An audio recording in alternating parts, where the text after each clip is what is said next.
Welcome to another episode of Marvels of Audio. We are recording episode 8 as of today. Uh, Depending on when this episode comes out, it might be episode 7. But hopefully, with the last episode, audio will be fixed and all that, and this will be episode 8 on the YouTube and Spotify and all that. Uh, Last week's episode was pretty heavy in subject over suicide, depression, all that. I have a plan to make a second episode covering over some more points on stuff like that. So I thought today we could just go over something simple, not super deep, but a very simple idea that always sits in my head and such. We're going to be going over topics of how to say my presets, for lack of better term, over ideas of hard work. Uh, for YouTube listeners, I'm gonna go over a bunch of announcements, so feel free to skip ahead in the chapters to when I actually start talking about the stuff you probably care about. Spotify listeners, I'm sorry, there's no chapters in Spotify I can make, so wing it, I guess. My bad. And sorry, super under the weather. I woke up with a crazy migraine yesterday. Chugged a bunch of Advil. Forgot to take a bunch of Advil this morning. So, I'm coming down from it. I say this every week. I get sick like every week, but like, definitely the worst right now. But just some things to go over real quick.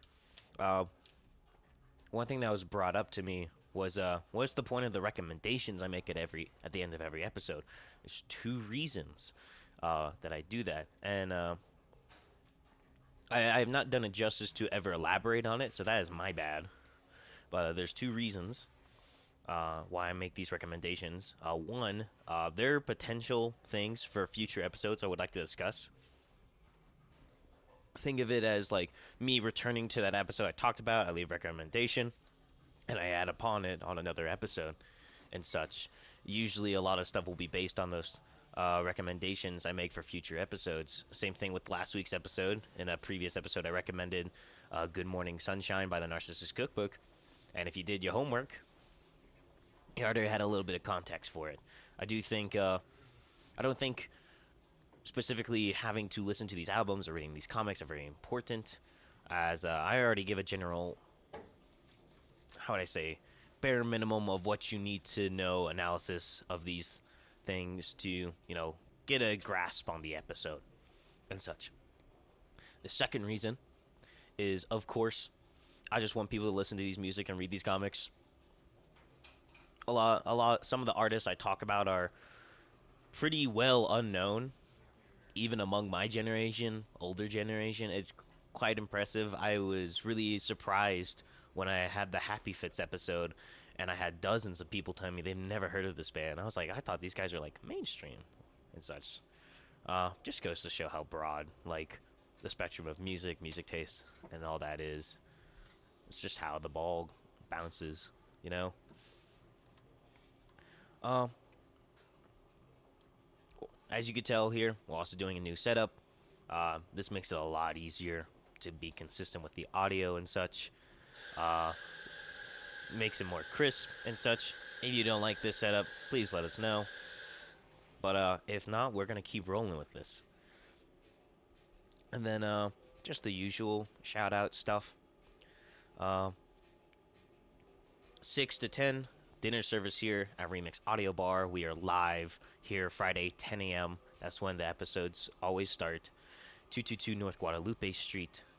Wednesday to Saturday, open from 10 a.m. to 10 p.m. 6 p.m. is when dinner service starts. Rice onigiri, chicken yakitori, ramen bowls, all the works. Really good stuff. Super delicious. And then, with that, we're going to get into the episode. This episode might be a two-parter, so do expect a follow-up episode, maybe within the season for this. But as I said earlier, this episode's about my ideas of hard work. I'm going to open up with a quote. a quote from my mother herself, actually. Uh, she always tells me anything except death can be fixed with enough hard work. That's been quite a foundation for everything I do, work on, work towards, and I wouldn't be surprised if I have just said that subconsciously within previous episodes and such. It's like not a day goes by where I am not thinking about that quote. My interpretations of hard work are a bit scattered. How would I say? When I usually explain it to someone, it can be seen as a little inconsistent, makes no sense, and such. So I'm gonna go over two different artists with two specific songs, one for each artist, and an animated series that has shown reflected a lot of the same values that I perceive when it comes to this line of thinking.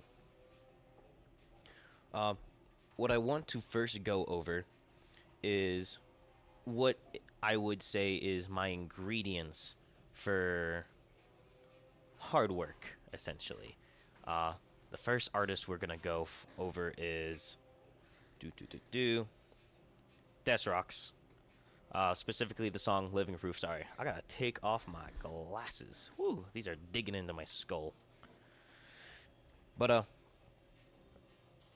Desrox, "Living Proof" is a very straightforward song where it's you work hard enough, you'll get what you're going towards, but you're gonna have to, work hard. You're gonna have to bleed to get what you want. Essentially, you need the passion, you need the drive, the persistency, and such. But the main thing that I really like about this song is it aligns with my first idea of hard work, and we're gonna be going over three ideas, hence three different kinds of media. But to start off this section is I a wholeheartedly believe 100% hard work is purely, not always, but most of the time, a result of failure. It is a result of failure. In other cases, it can be a result from suffering, whether that suffering is within yourself or within your community or others, or it can be from inspiration. But I would argue that like a good 8 out of 10 times, it is through experiencing failure that gives you the drive to begin the path of hard work. And that's mainly going to be the revolving notion for this episode today. Desrox, I feels like, is a perfect personification of this. He's an artist from New York, the Rat Town, the Rat Race, whatever you want to call it, Pizza Central. But this guy, he's been making music since he was 13. He's been playing in underground clubs, underground bands. He's been a solo artist. Most of the songwriting, instrumentals for a lot of his music is done by himself. He's done this all by himself. He's been signed with 2 record labels. I don't remember the first one, but the second one is Sumerian Records. Now, he has plenty of songs that kind of go over his personal journey of becoming alt rock artist. I want to say rock and roll, but his music style doesn't really hit that niche, as I would say. He's definitely more focused on just, how would I say, the instrumental rather than the lyricism when it comes to his music, which is kind of ironic that we're talking about this song. Living Proof, as I said before, it's a very simple, straightforward song. It starts up with this really slow silence, essentially, with a few strums, just him narrating to what is his audience of his tribulations, his adversities, and everything he's had to go through to become a rock star. And not in a literal sense, but it's all metaphors, such lots of stuff about being a martyr, locked in a house of chains, living a life of being filled with, being met with doubt, being met with, trials and tribulations. I'm talking circles right now, but if you remember the album What Could Be Better, it's quite literally the same idea as that album, Happy Fits. They threw everything away to achieve their dream of being musicians, and it took a lot and such. Well, that song, that album itself goes over more of an emotional spectrum. There's a lot more physicality within the song, as there's just a lot more references to, know, literal objects you can touch. Being in a house, uh, tempering that fire. Ooh, my bad. Tempering that fire, which is the passion and such. But it's ultimately a journey of failures. It's the failures that have led up to his success. Like, not every song he's put out has been a big hit. Not every gig he's played has gone smooth. Not every venue he goes to or artist he meets is like the big break. It's all little steps. Sure, there's little successes along the way, little moments of joy, victory, and all that, but it's riddled with falling down and getting back up. That's ultimately what this song encompasses. And to me personally, I believe Living Proof is a song that encompasses Desrock's entire journey of his music career to a T.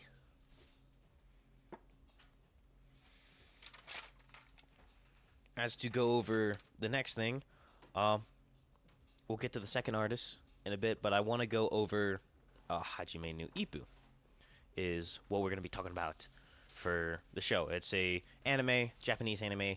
I believe it's from the 60s. It is still running. It's a very simple sports manga anime. I'm going to be specifically talking about the animated series. But Hajime No Ippo follows this boxer. Well, not boxer yet, but this kid named Ippo. Works on a boat, trying to make ends meet for his family's fishing business and such. Big coward. He's super strong, super jacked, but he's incredibly cowardly. He lets himself get beat up. Is practically a doormat. Lets everyone walk over him.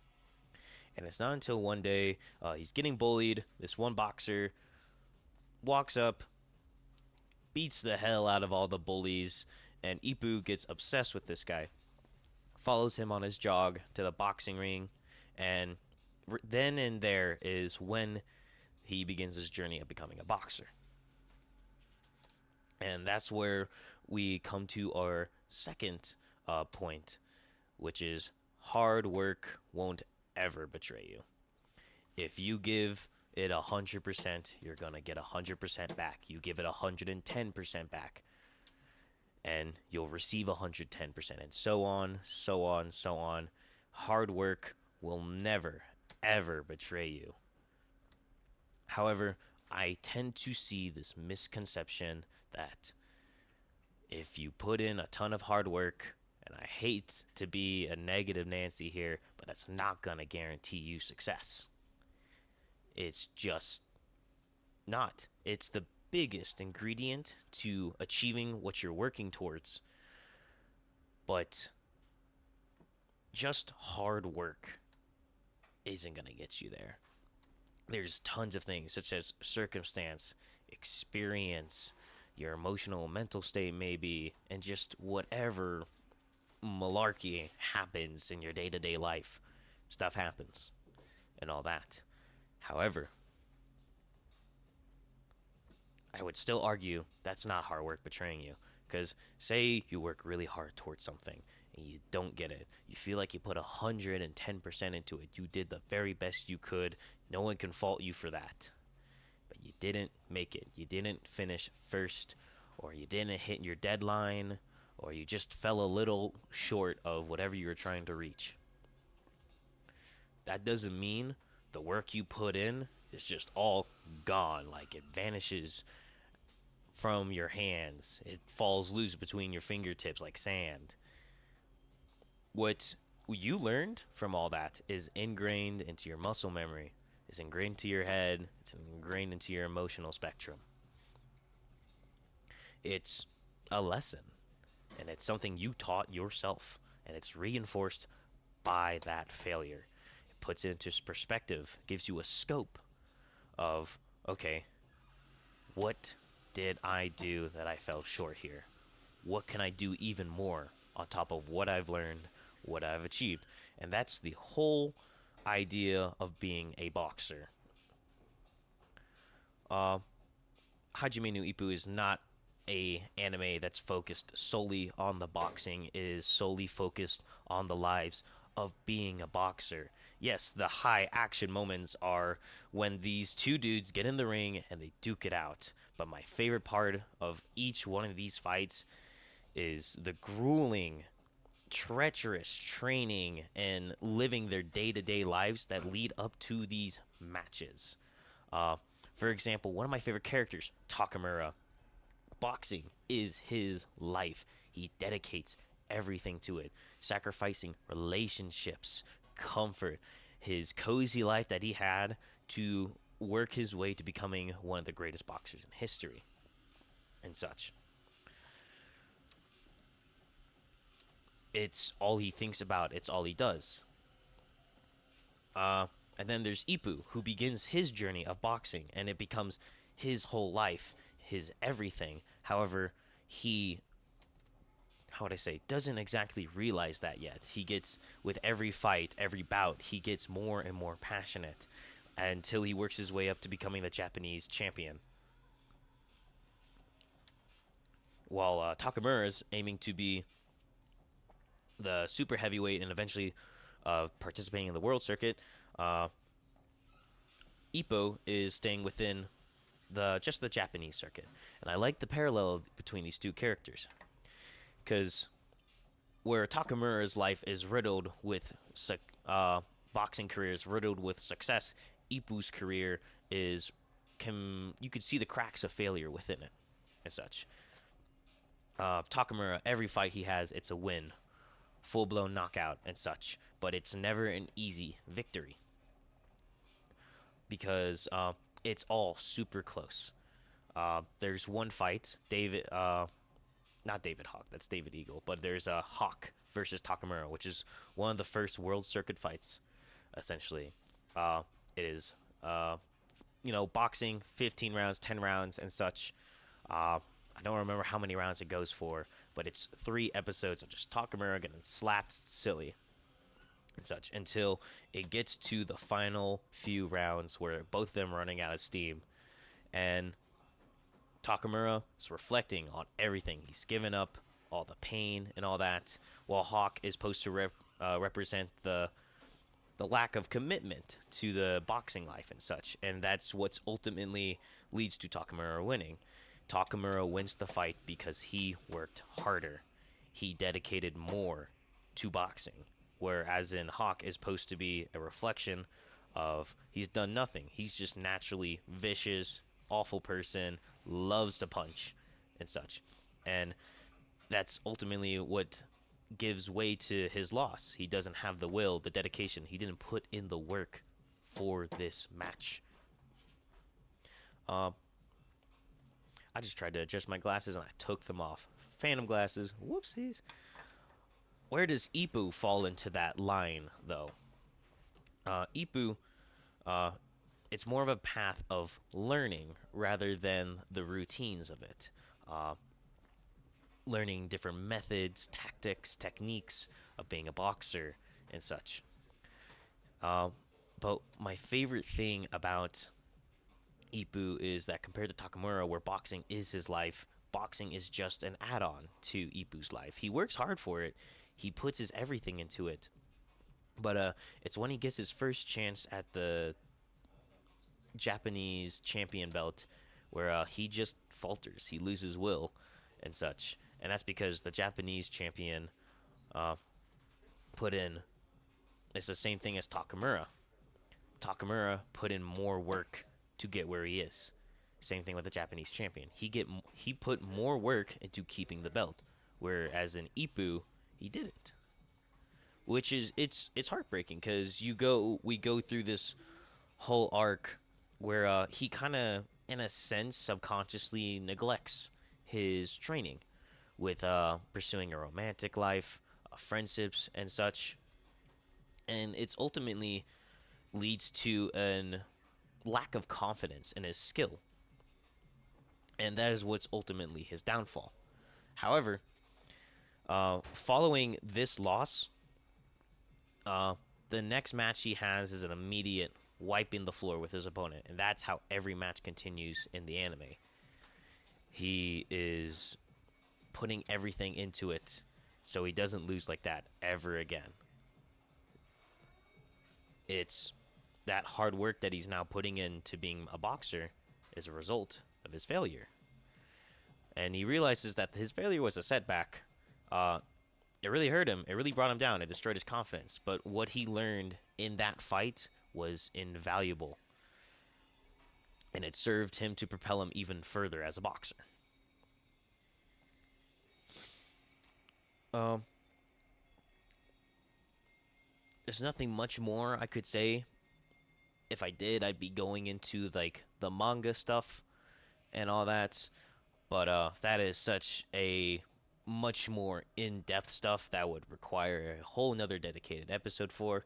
Probably won't go over it though. But all that is just within the anime. But I think it's the perfect representation of that idea of hard work won't ever betray you.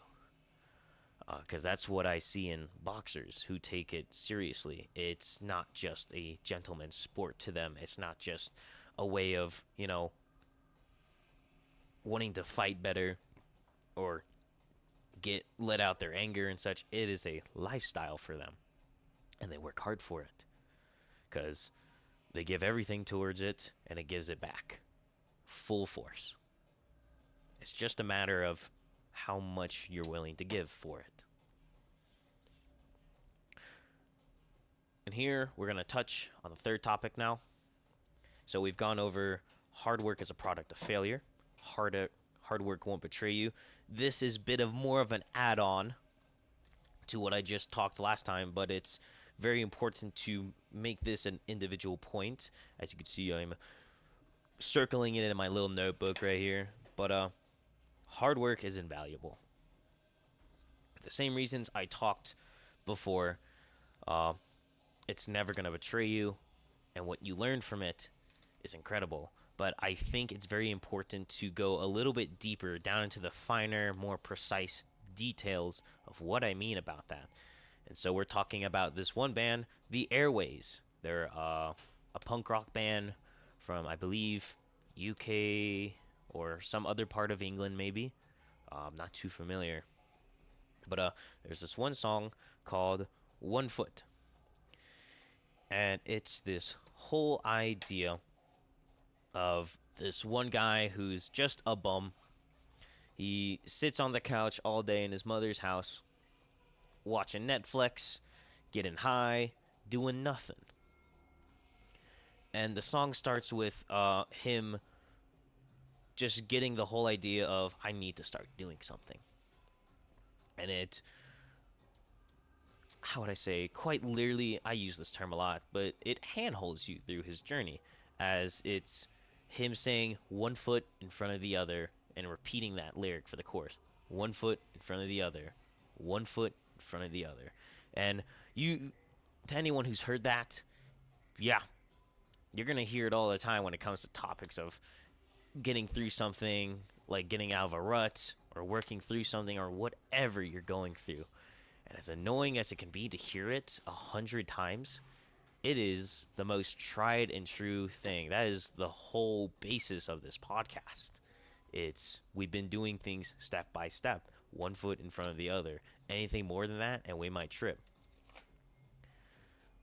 It's very important to acknowledge every step you take towards this long and arduous journey you take on whatever you're working towards. But, sorry, my phone's going off right now. We're just going to put that to the side right now. There we go. Sorry. I forgot to put on Do Not Disturb. But it's the underlying theme is for any BoJack Horseman fans that watch the podcast or listen.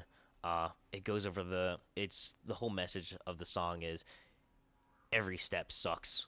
It's hard, but at the same time, every step gets easier until it's easy to walk and it feels like you're running at some point. You just is such a subconscious process you don't even realize it, really. And I think it's important to acknowledge. That's why I think it's important to acknowledge every one of those steps, everything you've learned from getting from point A to point B to point C, and so on and so forth. So what the song ultimately goes over. Another thing I want to touch up on is when you're starting this journey of working towards something. Uh, a very common habit I see with among my friends, I am a victim of it myself, is very basic words of encouragement, just or ideas to get started on something. Say like you're fresh out of high school, taking a gap year, you don't know what to do. Your mom or dad is just like, hey, I think you should start looking into driving, or you should start making a resume to get a job, or you should start thinking about your future. It's very important to hold these words in your head and not in your heart. To think of it logically and the intention of these words. Because what could be a idea of encouragement, we can easily misconstrue it in our heads to be a form of negativity or something backhanded. Where say like someone tells you to get a job. It's like make a resume, get a job, start doing something, get a schedule. It could be very easy to somehow twist that in your head as like, oh, they're saying I'm not doing anything with my life. I'm not working. I'm not making a paycheck. I'm not contributing anything, and so on and so forth. And it keeps going. It snowballs in your head. This is the idea of not taking it step by step, where you kind of just go from 0 to 100 like that, and it can be hard to stop that.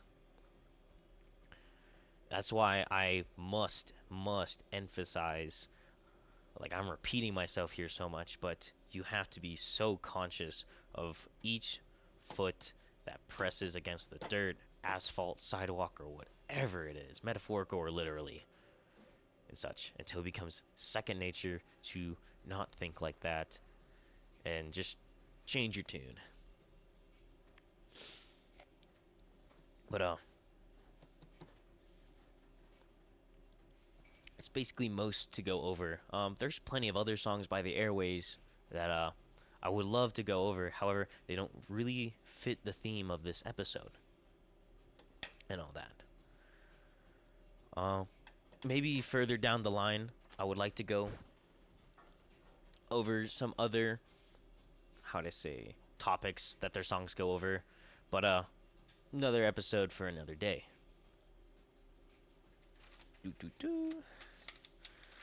And here we are. I'm just gonna close it out. Like I hope I said it earlier, but short and sweet episode this week, especially with how monumental last week's episode was. I want to keep it short and concise, especially since I do have plans to brush up on this episode again in the near future with a similar topic. But first, before I go into my closing thoughts, I'm going to give a recommendation. As always, I am going to recommend the Heaven album by Postcards. They are I would describe like an indie pop punk band and such. Very, how would I say, the main points of their music is there's a lot of biblical references. And they're very short and sweet songs. Their longest song is 6 minutes. Everything else I've listened has probably not gone any longer than 2 minutes and a half. The album's 23 minutes, and it goes over similar topics of negativity and how that snowball effect can affect you, especially the first song, Skull Tattoo, which is it goes over the whole idea of college versus I got a skull tattoo instead of going to college. Very simple song. I'm not going to spoil it for you, though. I know I never usually say this with any recommendations, but with all the recommendations I've made so far, if there's any recommendation that is guaranteed to get an episode, Postcards, that band, expected in the future. Maybe not in this season, but they will be getting their own episode. This is not like a Rebecca Sugar situation where I'm like, oh, maybe I'll do an episode, maybe not. I will make an episode on this band. But I really think it hammers in the themes of not really giving into that negativity, being careful with how you trot through your mindscape, essentially. And other than that, as I said before at the beginning of the episode, Wednesday to Saturday, 10 a.m. to 10 p.m. Remix Audio Bars open. Dinner services starts at 6. If you're in the Santa Fe area, please come to the podcasts. We do a silent podcast, essentially, which is the headphones. If for the YouTube viewers, the headphones I'm wearing right now, we give that to people that come to the cafe. And if they want to listen to the podcast, they can just tune in to the color channel of my headphones, and you can hear it here live while you work on something, or have a coffee, or a small little breakfast treat, and such. Another thing is, if you're also in the Santa Fe area, I help run an open mic, Cakes Cafe, 7 to 11. We're downtown by the pantry. If you're looking for like a beginner-friendly place to really get into the comfort zone of going to open mics, sharing your music, poetry, comedic acts, or anything really, we welcome all sorts of ranges of creativity. Please come by, or feel free to shoot me a message on any of my accounts. I'm always happy to help introduce people to the open mic scene. I think it's very important as a creative to express be able to express your work. Is only through establishing connections with like-minded creatives that can help flourish and expand upon these ideas, or hone deeper into what we really want to get across with what we create. Same thing with this episode, really, or the podcast in general. As for the next episode, it's going to be a Thanksgiving episode. It's going to be going over themes of gratefulness and just being grateful, having gratitude in your life. I feel like that's very important and pretty fitting because, Thanksgiving's coming up. But with that, that's the end of this episode.